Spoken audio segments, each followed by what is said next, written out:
Gano out to kick this one away.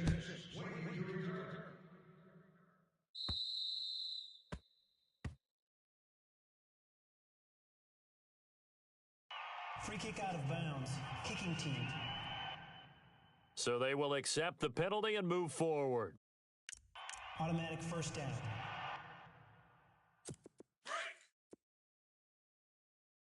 Double tight, guys, double tight.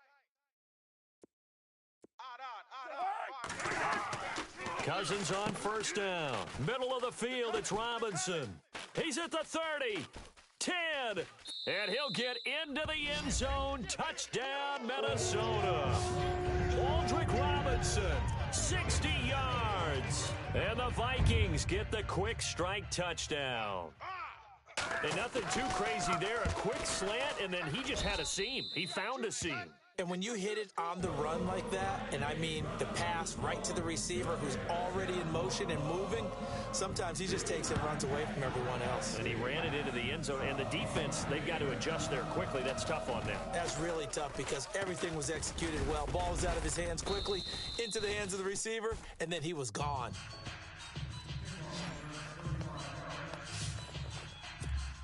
Before the offense changes hands here, let's look back at the Super Bowl February 5th. What a game. I know you were there calling it offensively, though. Impressive on both sides. It certainly was, and let's face it, if you're in Minnesota, it's cold outside, but you talk about the offenses, they heated up in a... It's a foot race. And he will take it across for a Panthers touchdown.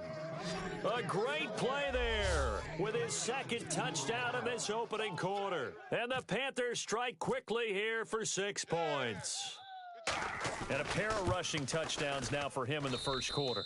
And I'm liking what I'm seeing from his big guys up front because they're winning the leverage game. How many times we talk about low man wins, right? Move the defensive front aside, create those gaps and holes. He's found his way through them for 2 touchdowns. And after both of those touchdowns, he went right up to that O-line and hit each of them on the helmet. He recognizes That's a smart man. You know what else he should do? If this continues, take them all to dinner. Free kick out of bounds. Kicking team. So that one will be accepted. Automatic first down. Double tight, double tight. Double tight. 4 down, 4 down. They run the counter with Cook. And he will be brought down at about the 43 that time. A gain of 3, second down.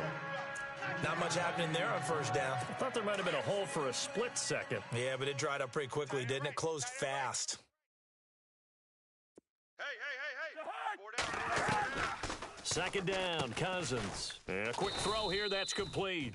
And he'll be brought down just shy of midfield at the 49-yard line.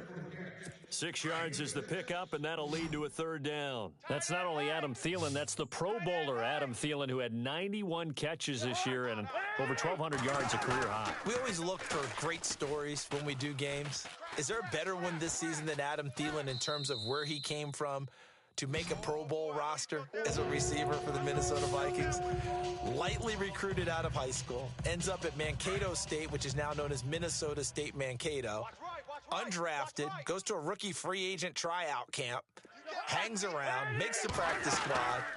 First he's a special teams guy, and now he's one of the better receivers in the league. I think it's one of the best stories I've heard in 2017 NFL. Give him 5 on the carry there, and it'll be second down.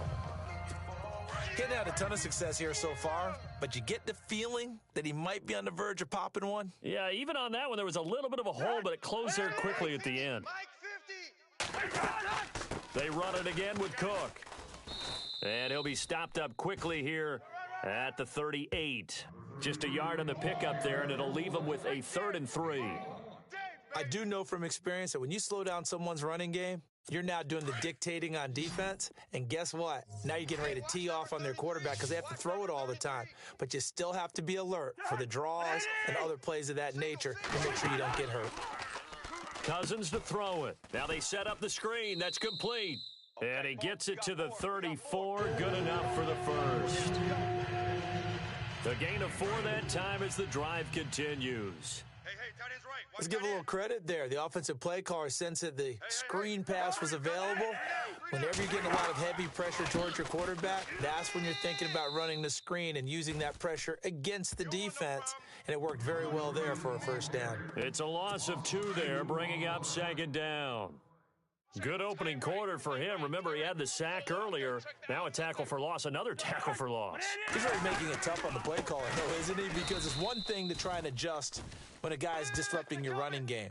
But when he's messing up your passing game as well, they may have to devote at least a second guy to him to try and keep him away from their plays. Well, that play was doomed right from the start. He just about ran into every defender on that one, didn't he? It felt like everyone got a piece of that tackle. 3rd and long for Cousins. Over the middle here to Rudolph. And they'll be inside the 25 now at the 24. It'll be a pickup of 14, but they're still a little bit short as it brings up 4th. He wasn't the primary target, but I think it was almost like a check down situation, wasn't it? Yeah, hoping he can break some tackles, a big tight end, but he couldn't do it. Yeah, get into that big frame and hope he can scatter some bodies, unable to get it done. So in the end, they had the ball for 10 plays, but the drive only yields 3 points. Yeah, they were able to move the football, but the defense stiffened once their backs were to the end zone, and they were able to hold them to just 3. This is taken at the 3. Now a hit and a loose football. Look at this, middle of the field, a breakaway. And he'll be down at the 6-yard line. And careless with a football there on the kick return. And one thing I love about going to practices is trying to get around coaches and hear their catchphrases and what they really emphasize. We haven't been to a single one yet this year where a guy fielding a kick, you don't hear, tuck it away, tuck it away, tuck it away. And this time, they turned it over. Ball security eluded him. Give him 3 on the gain there, 2nd and goal. Well, if the coaching staff's doing a good job upstairs, they'll file away what they just saw from the defense right there. They sold out to stop that running play. I'd say... And he will score. Touchdown, Vikings. Adam Thielen from 3 yards out. And the Vikings are going to add on to their lead. This is similar to baseball where you walk the leadoff hitter and you don't expect him to come around and score. Almost impossible. Anytime a defense has to defend a short field, you usually end up seeing the result we saw, giving up points. They had the short field and they made quick work of it. Just 2 plays to get into the end zone. Bailey now to kick this one away. This is fielded at the goal line. And a big collision there as he winds up flat on his back, right near the 20.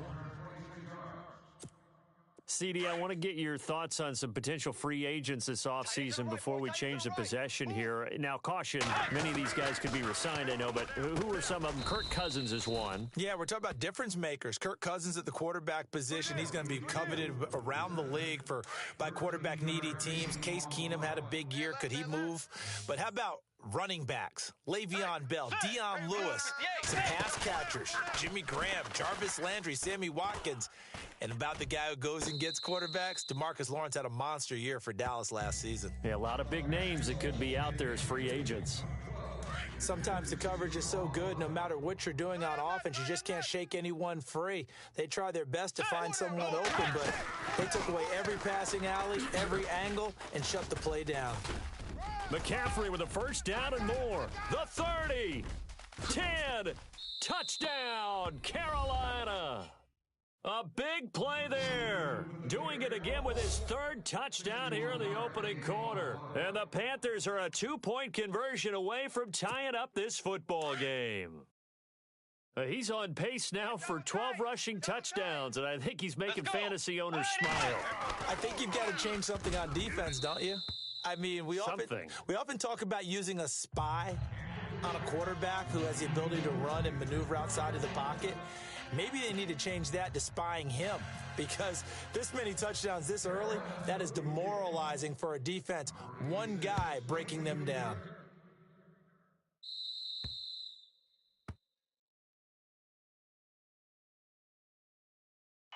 Free kick out of bounds.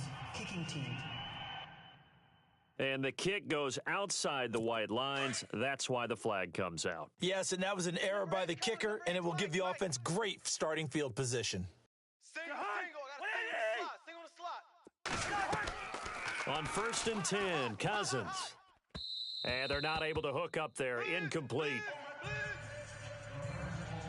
The effort's always going to be there. Everyone's always going to try and make a catch, but underthrown balls, I think, are the toughest ones to come back and get because usually your momentum's going in the opposite direction when you're trying to stop, break, and come back and get it. From the pistol, they run it with Cook, and there just continues to be nowhere to run. He's bottled up again at the line of scrimmage. Call it no gain on the run there, and now they'll be looking at a 3rd down. Kind of running there at your own risk against that 4-3 and that big line, aren't you? Yeah, and I don't really run it against a good 4-3 team that well because I've got to get those guys on the move a little bit. If you're a static running team, meaning you just want to run it in the middle, you may have some trouble against good defensive tackles. That's what we just saw on that play. No gain. But no second-guessing the call here. It was 3rd and long, so throwing the football was probably the smart play to try and pick it up. But they don't get it, and now the defense goes off the field feeling pretty good about themselves, gaining some momentum as they force them into a likely punting situation. He gets this one away, and boy, it's another boomer. He'll return it from the 6. Now, a nice job on the return there, 16 yards. And the Panthers will take over now, 1st and 10. I want to give a hat tip real quick, Charles, to J.J. Watt before the possession switches here. Walter Payton, NFL Man of the Year, and they totaled up how much he helped raise for hurricane relief, $37 million. Incredible. Hurricane Harvey, which really hit the Houston area in a big way, and his original goal was $200,000. So congratulations to J.J. Watt and all the people who participated. And Greg Olsen of the Panthers, Benjamin Watson of the Ravens, both tight ends, also nominated and finalists for the most prestigious award as determined by the NFL, the Walter Payton Man of the Year Award. When I watched that play, I thought about what my coaches had told me in the past. The biggest teaching point: get your head around. Locate the football so you can make a play on it while it's in the air. That's exactly what he did there. That was nice. And he's able to plow forward up to about the 29, just shy of the 30. 2nd down, a little more productive than 1st. 7 yards on the gain. It gets him to 3rd and 3 now. And the defense searches for one more stop here after the run on 2nd down. 3rd and short yardage. Bridgewater completes it to Dixon. 20, 10, touchdown, Carolina. Ed Dixon, 71 yards. And his guys are able to strike for 6. These two teams in this first half, it's been fun. Back and forth, back and forth. Well, it's not fun for the defensive coordinators, but offensive coordinators are enjoying it. Yeah, they're having streaks here, aren't they? Being able to put scores together and really bunch them up, and we have a tight game here. You know, we often talk about having the right shoes for the right turf. Today it's track shoes, because that's what we've seen with these offenses. Yeah, it's been an absolute track meet so far, and fun to watch.